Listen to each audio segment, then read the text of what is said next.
Krith huddled in the dark corner of the maintenance bay, his 6 eyes blinking slowly as the last emergency lights flickered overhead. The mining colony had fallen silent 3 days ago when the final evacuation shuttle departed. His scaled body, once a vibrant blue-green, had dulled to a sickly gray as hunger and stress took their toll. He remembered the moment clearly. Director Kim Jun had given him his final command: remain. Krith had obeyed without question, as he was designed to do. He watched as the Kim family boarded the shuttle. Director Jun, his wife Yun, and their son Ta, who had trained Krith since he was a hatchling. Young Ta had looked back, his small hand raised in what humans called a wave. The boy's eyes had been wet, but Director Jun pulled him firmly into the shuttle. The doors sealed, and they were gone. Krith didn't understand at first.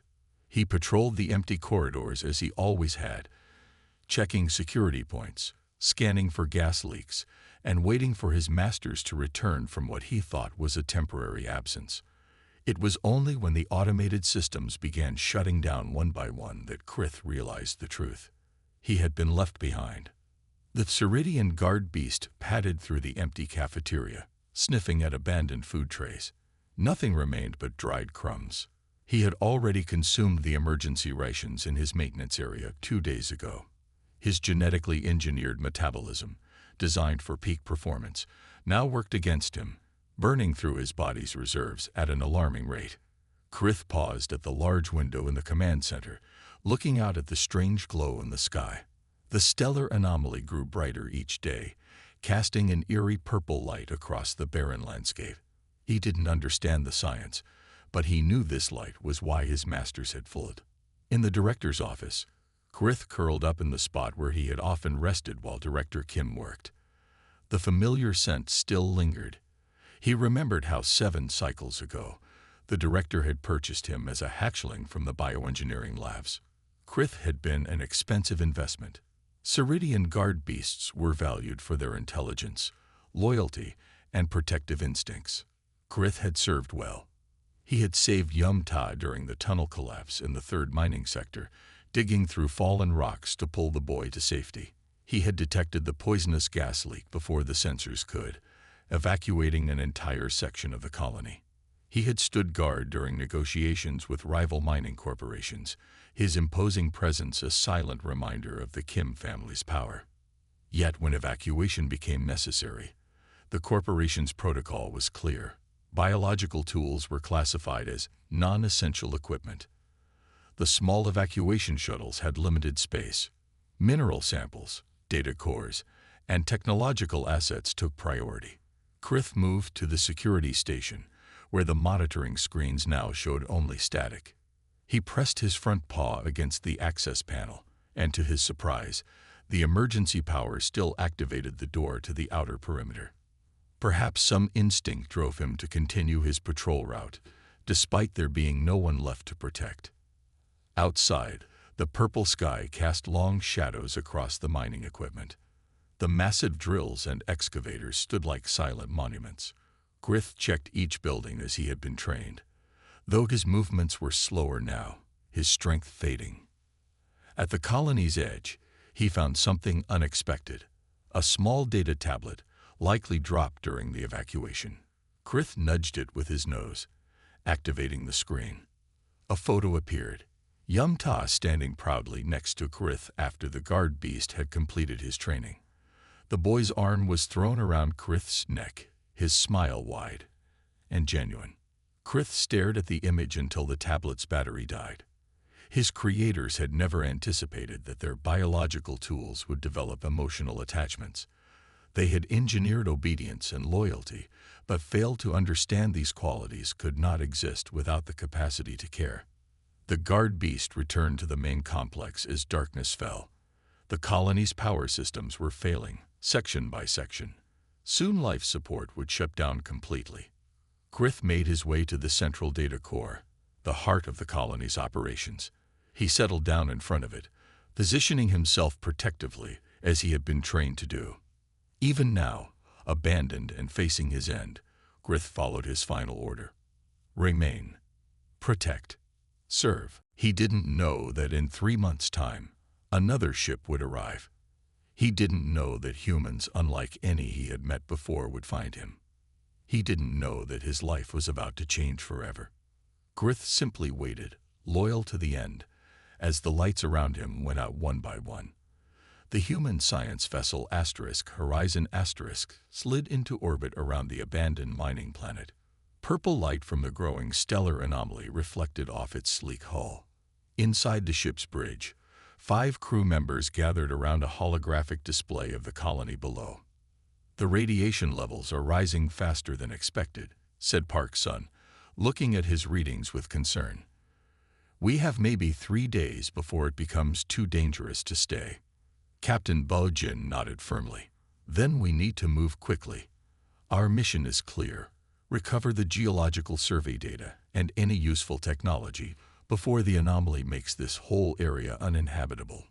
The ship's doctor, Hansuk, checked the environmental suits hanging near the airlock. "All equipment is ready, but remember, we stay in pairs at all times." Security officer Nam-1 loaded his stunner and strapped it to his hip. The tall man had once worked rescuing animals on Earth before joining the Interstellar Science Corps. "Are we sure no one is down there?"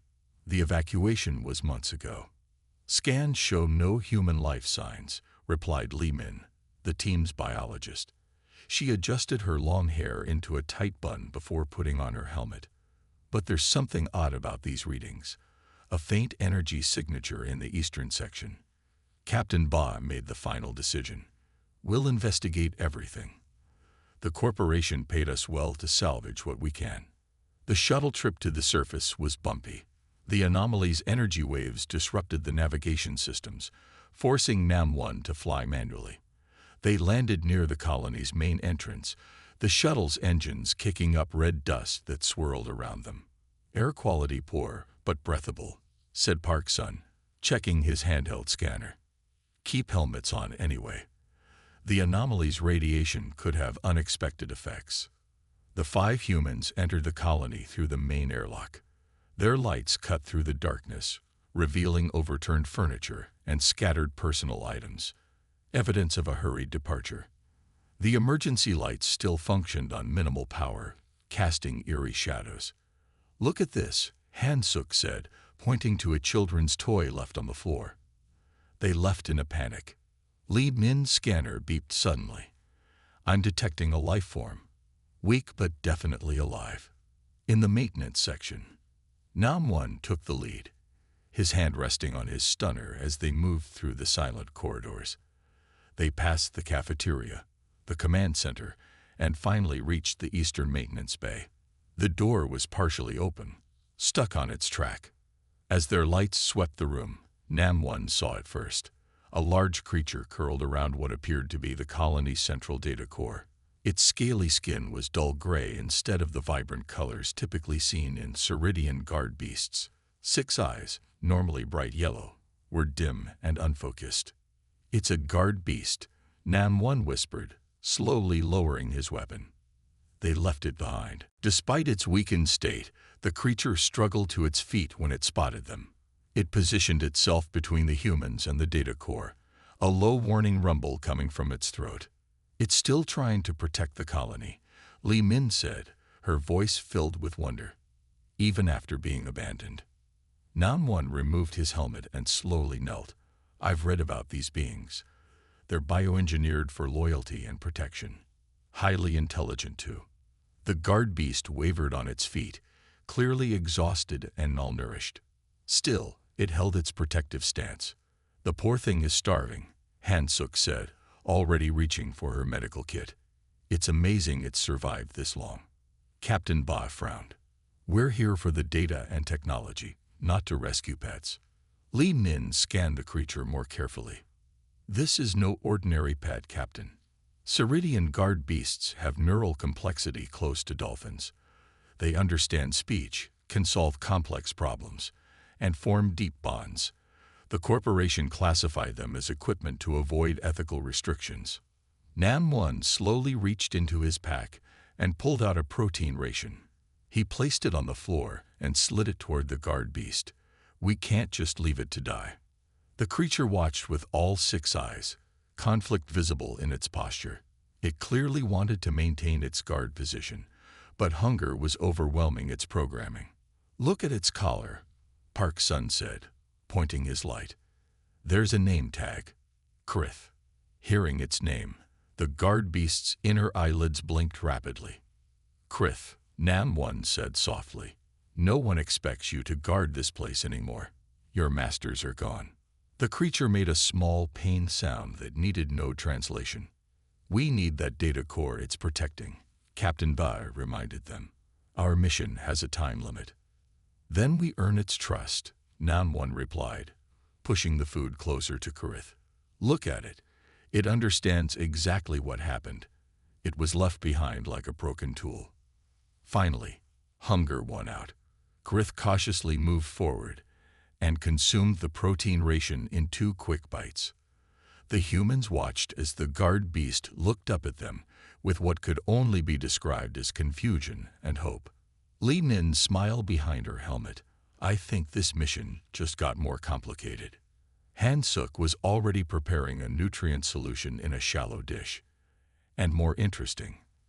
The crew of the Horizon converted a small storage room into a temporary space for Krith. Nam 1 spread emergency blankets on the floor, while Han Suk mixed another nutrient solution. The guard beast watched from the doorway, still uncertain of these strange humans. "The corporation should be held responsible for this," Li Min said angrily as she scanned Krith's vital signs. "Leaving a sentient being to die is criminal." Captain Ba crossed her arms. "Legally, they did nothing wrong. Ceridians are classified as bioengineered tools, not sentient life forms." "Look at his eyes," Nan 1 said quietly. "That's not a tool.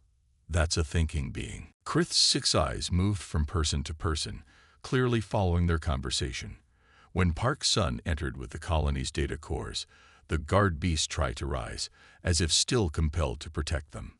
"Easy," Han Suk said, gently placing a hand on Krith's shoulder. "Your job is done. You can rest now." A meeting was called in the ship's small conference room. Captain Ba looked troubled as she addressed her crew. "Protocol is clear about bringing unknown life forms aboard human vessels," she said. "We've recovered the data cores and mining samples. Our mission is technically complete. You can't be suggesting we leak him here." Nam 1's voice rose in disbelief. "The anomaly will make this planet uninhabitable within days," Park's son added. "That would be a death sentence." Captain Bai held up her hand. "I'm following procedure by discussing this, but I've already made my decision. I'm not leaving anyone behind, not even a guard beast." Relief washed over the crew. Li Min smiled. "I'll begin the paperwork to classify him as a rescued intelligent species rather than salvaged equipment." The next morning, Nam 1 entered Krith's room with a small bowl of synthesized protein. The guard beast was awake, his scales already showing more color after just 1 day of proper care. "Good morning, Krith," Nam 1 said, setting down the bowl. "Feeling better today?" The guard beast blinked its inner eyelids in sequence, a Ceridian gesture of acknowledgement. It still hadn't made any vocal sounds beyond the warning rumble from their first meeting. Nam 1 sat cross-legged on the floor. "The Kims trained you well, didn't they? You were still guarding that data core after months alone." Krith tilted his head slightly at the mention of his former masters. "I wonder how much you understand," Nam 1 continued, reaching slowly into his pocket. He pulled out the data tablet they had found near Krith, the one with the photo of the young boy. Krith's reaction was immediate. He moved forward, gently nosing the tablet.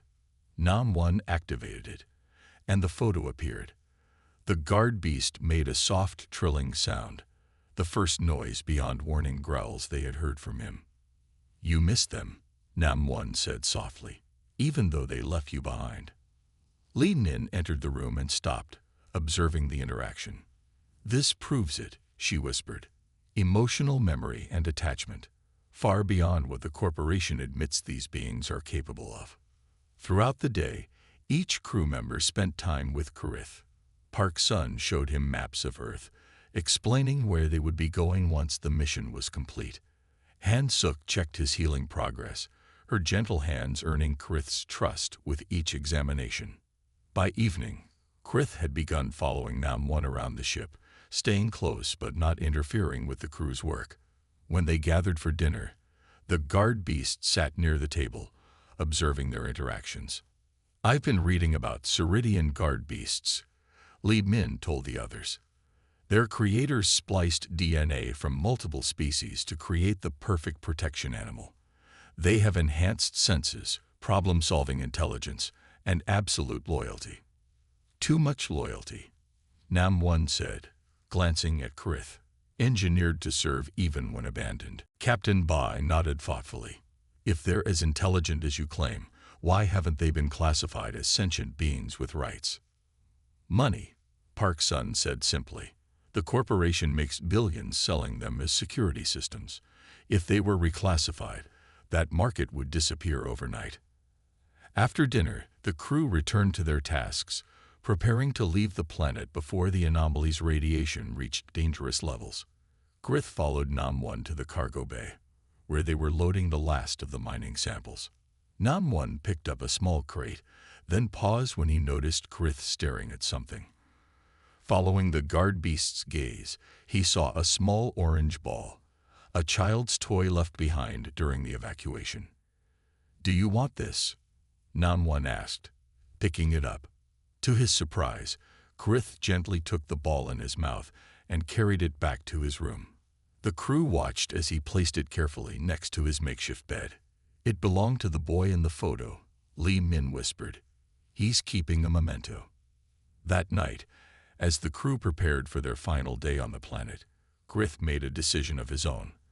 For the first time since being abandoned, he slept deeply, no longer positioned as a guardian at the door, but curled in the center of his blankets. His body language spoke clearly. He had chosen to trust these humans. And aboard the Horizon Asterisk, surrounded by people who saw him as more than equipment, Krith began to heal. The morning of the third day brought danger. Park Sun burst into the command center, his face tight with worry. "Captain, the anomaly's radiation front is accelerating," he reported, showing Ba Jin the readings on his tablet. "We have 6 hours at most before it hits, not the 24 we calculated." Captain Ba immediately activated the ship-wide communication system. "All personnel, this is the captain. Begin emergency evacuation procedures. We leave in 2 hours." The crew moved quickly, securing their collected samples and data. Li Nin finished her final scans of the colony's biology lab, while Han-suk packed medical supplies they had salvaged. Nam-1 and Krith worked together in the cargo bay. The guard beast, now strong enough to help move lighter containers.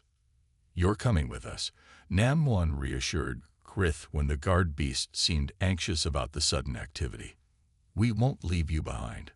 Krith had learned to trust these humans, but the memory of his previous abandonment remained fresh. His 6 eyes followed Nam-1's movements constantly, as if afraid the man might disappear. Captain Ba entered the cargo bay with Park Sun, checking the final inventory. "Is everything essential secured?" she asked. "Almost finished," Nam-1 replied. "Krith has been a big help."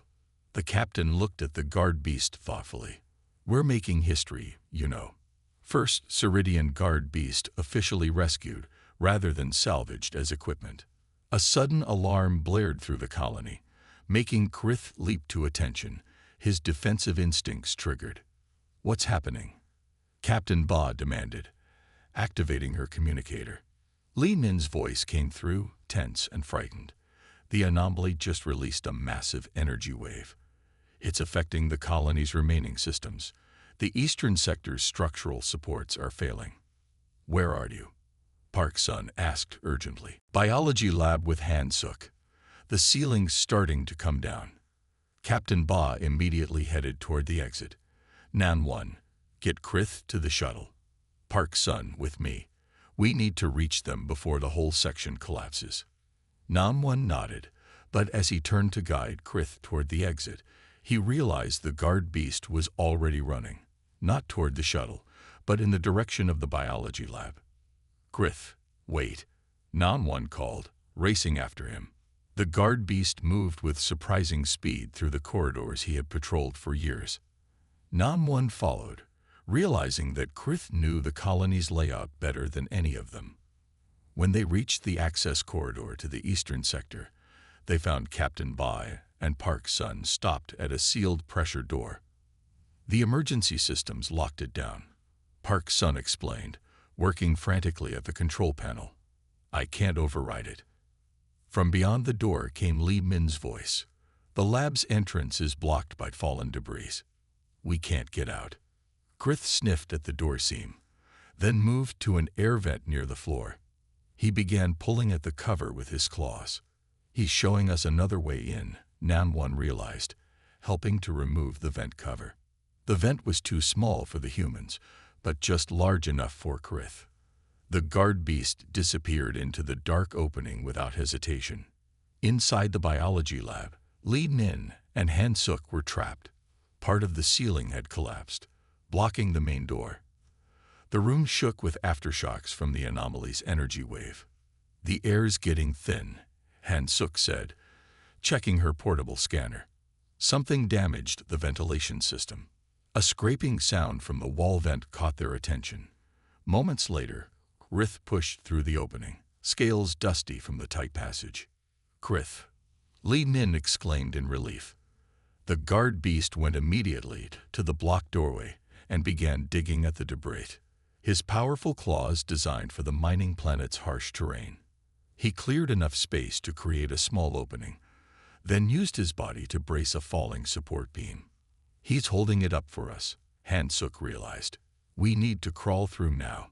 Li Min went first, squeezing through the opening Krith had created. Han Suk followed with their research samples. As soon as they were clear, Krith let the beam fall and scrambled after them, barely escaping as more of the ceiling collapsed. In the corridor, Nan-One embraced the dust-covered women, while Captain Bai checked them for injuries. "Krith saved us," Li Min said between coughs. He knew exactly what to do. Another violent shake ran through the colony. The lights flickered and died, leaving only their emergency lamps. "We need to move now," Captain Bai ordered. "The whole colony could come down around us." They ran for the shuttle landing pad, the structure groaning around them. Outside, the sky had turned a deep violet as the anomaly's radiation front approached. The shuttle waited with engines running, Park Sun at the controls. As they boarded, Nan-One noticed Krith hesitate at the entrance, looking back at the only home he had ever known. "It's okay," Nan-One said gently. "You belong with us now." Krith entered the shuttle. The door sealed behind him just as the first wave of intensified radiation washed over the colony. As they lifted off, watching the mining complex recede below them, Captain Bai placed her hand on Krith's head. "You're one of the crew now," she said. "You've more than earned your place." 6 months later, Krith sat in the observation dome of the Interstellar Science Court headquarters on Earth. Sunlight warmed his scales, now a healthy blue-green again. Below him, humans moved about their daily business in the complex's central garden. Some stopped to wave at the famous Ceridian guard beast who had become a symbol for a growing movement. Nan-One entered the dome, carrying a special treat, a frozen fruit mixture Krith had developed a taste for since arriving on Earth. "Ready for your big day?" Nan-One asked, setting down the bowl. "The hearings start in an hour." Krith blinked his inner eyelids in sequence, his way of showing he understood. In the months since his rescue, Krith had learned to communicate more effectively with his human friends. He couldn't speak their language, but he comprehended much of what was said to him, and had developed clear signals to express his basic needs and feelings. Li Min joined them, dressed formally for the hearing. The Proxima Corporation representatives just arrived. They don't look happy. The corporation had initially demanded Krith's return as recovered property, but Li Min's research had changed everything. Her detailed studies of Krith's brain structure and behavior had proven that Ceridian guard beasts possessed intelligence comparable to Earth's dolphins and great apes. Her findings had sparked public outrage when people learned these sentient beings were being treated as disposable equipment. Today's hearing would determine whether all Ceridian guard beasts would be legally recognized as sentient beings with rights rather than bioengineered tools. "Good morning, Krith." Han Suk entered with her medical kit for a final checkup. "Your readings are perfect. You've made a remarkable recovery." Krith had gained back his healthy weight. The psychological scars of abandonment had been slower to heal, but they too were fading. He no longer followed Nam-1 everywhere, though he still preferred to know where his human friends were. Captain Bai arrived last, now wearing the formal uniform of a fleet commander, a promotion she had received partly due to her ethical handling of Krith's rescue. "The hearing room is packed," she reported. "Media from 17 planets are covering this. You've become quite the celebrity, Krith." When it was time to leave, Krith picked up his most treasured possession, the small orange ball that had belonged to Young Ta Kim. He carried it everywhere, a reminder of his past that somehow no longer hurt as much. The hearing room fell silent when Krith entered with his human companions. At the front table sat 3 Proxima Corporation executives, including a familiar face. Director Kim Jun, Krith's former owner. The director's eyes widened in recognition. For a moment, Krith froze, ancient programming urging him to go to his former master. Instead, he stayed beside Nam-1, making his choice clear to everyone watching. Li Nin presented her research first, showing brain scans and behavior tests that demonstrated Krith's intelligence. Then Nam-1 described how Krith had saved Li Min and Han Suk during the evacuation. "He didn't do this because he was programmed to," Nam-1 explained to the panel of judges. "He chose to help. He risked his life for people he had only known for 2 days." When the corporation's lawyers claimed Krith was simply following his protective programming, Park Sun stood up from the audience. "Then explain this," he said, activating a holo display. It showed security footage from the colony, Krith keeping watch over the empty corridors, carefully preserving his food supply, and most damning, attempting to fix a broken heating unit during the long months he was alone. These aren't the actions of a mindless tool. These are the actions of a thinking being trying to survive. During a recess, Director Kim approached Krith cautiously. Nam-1 tensed, but allowed the meeting. "I didn't know," the director said quietly. "The company told us you were just equipment, that you wouldn't suffer." Krith looked at his former owner, all 6 eyes unblinking. Then he set down his orange ball at the director's feet, Young Ta's toy. Director Kim picked it up, his hand trembling. "My son cried for weeks after we left you. He said we had abandoned a family member." He looked at Nam-1. He was right. The director returned to his table, and when the hearing resumed, made a surprising announcement. He would testify in Krith's favor. By day's end, the ruling was made. All Ceridian guard beasts would be recognized as sentient beings with legal protections. Proxima Corporation would fund a special foundation to locate and rescue others that had been abandoned on evacuated outposts. That evening, Krith stood on the balcony of Nam-1's apartment, watching his first Earth sunset. His new home was filled with unfamiliar sights and sounds, but he no longer feared being left behind. Nam-1 joined him, resting a hand on Krith's scaled back. "Tomorrow we start training with the rescue teams. There are others like you out there, and we're going to find them." Krith made a soft trilling sound, his way of showing happiness. He had lost one family but found another, and now he would help others do the same. In the growing darkness, Krith's 6 eyes reflected the first stars appearing in the sky, not as a guard beast watching for danger, but as a being looking toward a future bright with possibility.